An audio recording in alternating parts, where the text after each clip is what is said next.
라이트하우스가 공포 조장을 굉장히 하고 있다. 맨날 이야기하는 게 맨날 폭락, 맨날 경제 붕괴 뭐 이런 이야기 하고 있다는데 상황이 그런 걸 어떻게 해요?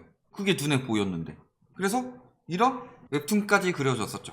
아시는 분들은 알 거라고 봅니다. 굉장히 우파. 근데 이렇게 내려간다 하는데 계속 올라가서 제가 늙어 죽을 때쯤 많이도 아니고 요만큼 꺾인다는 건데 모르시겠지만 사실은 제가 지금 죽어서 방송을 하고 있습니다.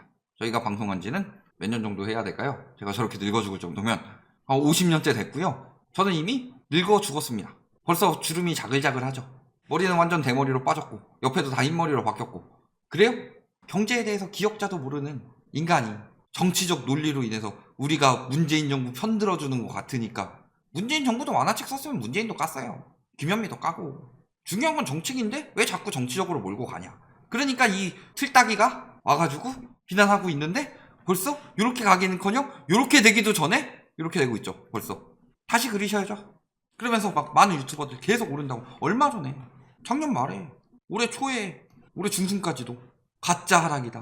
용산 지금 사라. 하락 안 온다. 내 집 한 채 없으면 안 된다. 어떻게 됐어요? 지금 상황 어때요? 그러면 맨날 벼락거지들 조롱하죠.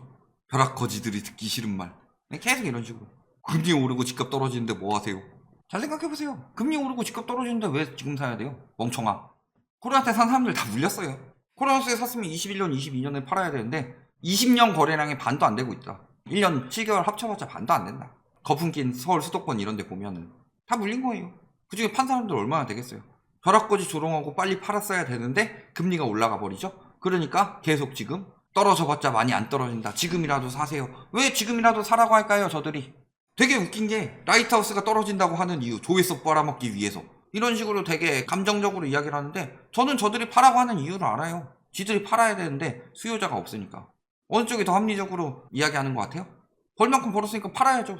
시중금리는 계속 올라가고 있었고 기준금리 올라갈 거 얼마 안 남았다는 거 알고 있었을 텐데 물가까진 못 봤더라도 기준금리가 다시 올라갈 거라는 건 모르는 사람은 없었다. 코로나는 언제까지 기준금리가 0.5% 갈 것 같았어요. 그 전에 빨리 팔아치우려고 하고 있는데 얼마나 있겠어요. 저희가 계속 이런 이야기 하고 있으니까. 누구처럼 집값만 가지고 지금 집값은 오를 때예요. 지금 집값은 떨어질 때예요. 이 이야기 하는 거랑 다르잖아요. 그리고 떨어질 때 다 돼가지고 이제 떨어집니다 하면 무슨 의미가 있어요? 내 집 마련한 사람한테. 내 집 마련은 합리적인 가격에 해야 되고 고점에서 사지 말라고 하는 건데 이미 2019년에 고점이었다. 이미 상투 끝이었는데 괜히 영끌이란 말이 나온 게 아니에요. 무릎에서 사서 어깨에서 팔아야 되는데 2019년이 상투 끝이었어요. 근데 왜 영끌이에요? 영혼을 잡아 빼가지고 여기 머리까지 올린 거다. 요건 금방 빠질 수밖에 없죠. 요건 당연히 빠지는 거고 실질적으로 무릎까지 발바닥까지 다시 빠지는 거라. 그런 식으로 조롱해서 팔아먹으려고 했는데 이제는 안 된다. 벼락거지 된 건 무식한 무주택자 탓임. 왜 이렇게 계속 조롱을 해요? 사람은 상대적인 생물이라서요. 가장 행복하게 느끼는 나라가 우리가 보기에는 굉장히 후진국에 있었죠. 어느 나라였는지 정확히 기억이 안 나네. 근데 그 나라도 지금은 행복지수가 많이 떨어졌답니다. 왜? 문물이 들어오니까 본인들이 상대적으로 못 살고 있는 것 같아서. 그러면은 부자는요 상대적 부자죠. 쥐들이 부자라고 떵떵거리고 싶으면은 상대적 부자가 돼야 되는데 벼락거지들을 왜 조롱하고 있을까요? 벼락거지들을 왜 부추기고 있을까요? 간단하죠. 폭락해도 영끌러들이 더 잘 산대요. 대기업 전문직 부부가 대부분 영끌했는데 뭔 걱정이에요? 그러세요. 그렇게 생각하세요. 글로벌 금융위기 때도 똑같은 이야기 나왔는데 모르니까. 뭐 알겠어요. 과거 역사를 공부해봤겠어요. 그냥 오른다니까 산 거지. 듣기 싫은 얘기는 안 듣고. 그러면서 지금 그런 상승장에서 생겨난 현상들이 뭐예요? 횡령.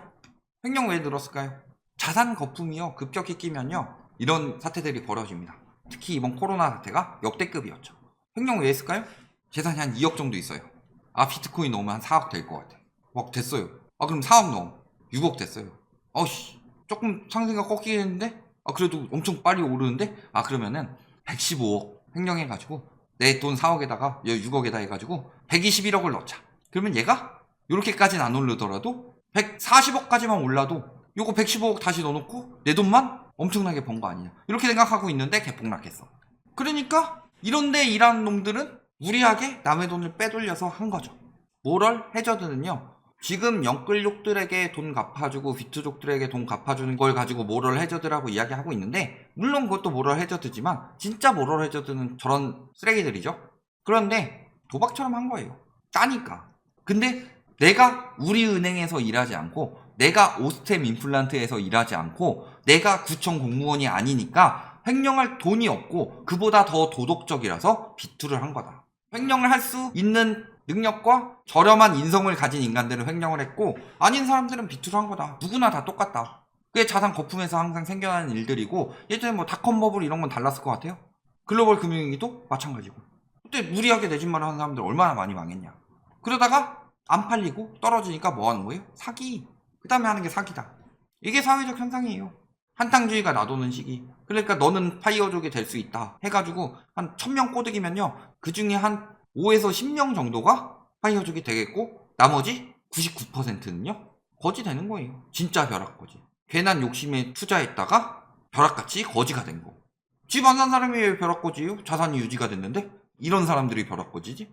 벼락부자가 갑자기 돈 번 사람이 벼락부자잖아요. 그럼 갑자기 돈 잃은 사람이 벼락거지지. 왜 가만히 있는 사람이 벼락거지예요? 왜 근데 벼락거지라고 조롱해요? 뻔하죠. 이야기했던 계속 그 이유다. 그리고 지금은 이제 전세 사기에 들어가고 있습니다. 자, 전세의 경매가 나온다는 것 자체는요 다주택자들이 못 버티고 있다는 뜻이에요. 문제는 이 새끼는 아주 작정하고 사기친 쓰레기지만 이렇게 하고 있다는 거 뭐예요? 집값이 올라가는데 저만큼만 먹고 튀었을까요? 아니죠. 이제 끝물이니까 세입자들에게 떠넘긴다. 그래서 전세가 굉장히 위험하다 라고 말씀을 드리는 거예요. 그래서 저희가 한 재작년까지만 해도 전세 이야기를 하다가 요즘엔 전세 이야기 잘 안 하죠. 전세에 살아서 뭐 내 돈 마련하고 차분히 기다리셔야 한다 하다가 요즘엔 전세 이야기 잘 안 하잖아요. 사기꾼들이 판을 치게 보이니까 이제는 깡통전세 사기, 임대업자, 건축업자, 공인중개사까지 다 뭉쳐서 하고 있다. 빌라 사기는 말할 것도 없고. 그래서 대표적인 전세 사기 유형 7가지 이런 것들 보셔야 됩니다. 깡통전세, 보증금 미반환. 그래서 다주택자, 특히 막 10채, 20채 산 인간들 거는 들어가면 안 된다. 안 되면 당신한테 사기치고 빠질 거다. 그다음에 무자본 갭투기, 이거 빌라 시장에서 많이 있죠? 이런 거 하시면 안 되고요. 실수요자 행세, 뭐 이런 것들 민증 제대로 확인하셔야 되고 등본 제대로 확인하셔야 됩니다. 허위 보증보험, 보증 받을 수 없는데 특약으로 넣으셔야 되죠? 바로 해지하셔야 됩니다.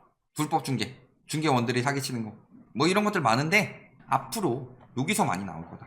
전세가가 떨어지는데 전세가 돌려줄 돈은 없고 처음부터 거의 깡통이었는데 매매가 떨어져서 지금 그 사람한테 받은 전세가보다 높더라. 그러면 그냥 경매 신청하는 거예요. 예전에 동탄 쓰레기처럼. 그게 2018년에 나왔던 일이에요. 2018년, 2019년에. 집값 떨어지는 시기에 나오는 거예요. 앞으로 이런 사기들 굉장히 많이 나올 거다. 조심하셔야 됩니다. 그렇다고 경매는 잘 되느냐? 24개 중에 낙찰은 4건뿐. 집값 내리니 지분 경매 투자도 시들. 매각률 전년비 24.6%포인트 하락. 안 팔린다는 얘기예요. 경매도. 상업용 부동산 역시 마찬가지다. 상업용 부동산은 당연한 거죠. 상업용 부동산은 금리 인상기에 주거용 부동산보다 더 안 좋은데 그럼에도 불구하고 뭐 꼬마 빌딩이니 뭐니 하고 있는 거 이야기하면서 연예인들 얼마 벌어서 차익 남겼네. 연예인들이 왜 차익을 남겼겠어요? 파는 건데. 금융위기 때 보면 어때요? 헐값 경매 쏟아진다. 그런데 지금은 금융위기 때가 아니다. 금융위기 때는 바로 갑자기 경매 가격이 뚝 떨어졌어요. 2008년 8월까지는 낙찰가율이 막 120% 하다가 2008년 9월이 되니까 낙찰가율이 60% 이렇게 떨어졌어요. 차분차분 떨어진 거죠. 그리고요 낙찰가율이 150, 막 160, 막 이 정도 퍼센트 나왔는데 이게 시세랑 거의 비슷하더라. 근데 급등했으니까 나오는 현상이에요. 낙찰가율 80, 90 나오는 게 저때 한 60 나오는 거랑 비슷하다고 보시면 된다. 그리고 요즘 부실공사 보도가 부쩍 늘었습니다. 요거 말씀드렸죠. 집값이 오를 때는 부실공사 보도가 별로 안 나와요. 지금 보면 어때요? 광주 아파트 짓다가 무너뜨린 거기죠? 김포 아파트 입주민 외부 균열, 회소, 대형 건설사 하자 투성이, 건설 현장 하자 확 늘었다. 확 늘은 게 아니라 하자 보도가 많이 되는 거고 하자 신고를 많이 하는 거죠. 곰팡이 핀 새 아파트, 그 다음에 뭐 시래기, AS 안 되네, 신축 공사하니까 균열 가격 정도면 얼마나 대충 지었냐. 10억짜리 집 천장에서 물이 새요. 물 새고 금간 아파트 역대 최고. 신축 아파트 사기 분양 주장. 얘기한 대로 안 짓고 태양광은 뭐 뒤로 빼고 뭐 이런 것들이죠. 그다음에 송파 신축 아파트 지하주차장 침수 6개월 됐는데, 부산 신축 아파트 다용도실에 시래기를 이따위로 짓는 새끼들은 아주 시래기들입니다. 그 다음에 비 오면 물 새는 아파트, 그 다음에 인분 낚시 뜯어보니까 인분이 있더라. 결국에는 왜 이런 것들이 나오느냐? 집값 내릴까봐 감추면 나만 손해죠. 왜? 집값 오를 때는요 저거 하면 집값 내려가거든요. 안 팔리고. 근데 집값이 떨어지고 있는 추세에서는 나만 손해죠. 어차피 저런 거 이야기 안 한다고 해서 사람들이 사주는 것도 아닌데. 그럼 적극적으로 해결해야죠. 그러니까 부실공사가 없었던 게 아니에요. 한남더일 층간소음 엄청 심각하대요. 왜 그러겠어요? 대충 지었으니까. 그 비싼 아파트도. 왜? 그래도 사니까 돈이 되니까. 그런데 지금은 그러면 안 사죠. 그러니까 팔지도 못하고 내가 살아야 되는데 너무한 거 아니냐고.